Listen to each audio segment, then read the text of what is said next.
அஸ்ஸலாமு அலைக்கும் வரஹ்மத்துல்லாஹி வரகாத்துஹு.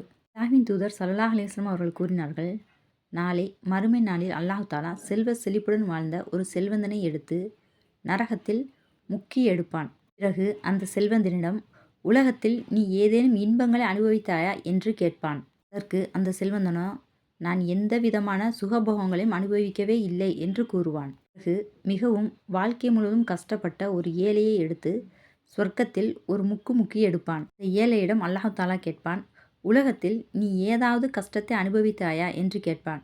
அதற்கு அந்த ஏழையோ, நான் எந்த விதமான கஷ்டத்தையும் அனுபவிக்கவில்லை என்னுடைய ரப்புல் ஆலமீனே என்று கூறுவான். இவ்வளவுதான். இந்த உலகத்தில் நம்ம அனுபவிக்கிற கஷ்டம் மறுமையில் நாளைக்கு நன்மையாக வந்து சேரும் அப்படின்ற நம்பிக்கையோடு வாழணும். அல்லாஹு தஆலா சொல்கிறான், ஈமான் கொண்ட மனிதர்களை தொழுகையை கொண்டும் பொறுமையை கொண்டும் உதவி தேடுங்கள், நிச்சயமாக அல்லாஹ் பொறுமையாளர்களுடன் இருக்கிறான் என்று சொல்கிறான். இனிய இஸ்லாமிய சொந்தங்களே, நம்மளுக்கு எவ்வளோ பெரிய கஷ்டம் வந்தாலும் தொழுகையை கொண்டும் பொறுமையை கொண்டும் உதவி தேடக்கூடிய மக்களாக அல்லாஹ் என்னையும் உங்களையும் ஆக்கி அருள்வானாக. அஸ்ஸலாமு அலைக்கும் வரஹ்மத்துல்லாஹி வரகாத்துஹு.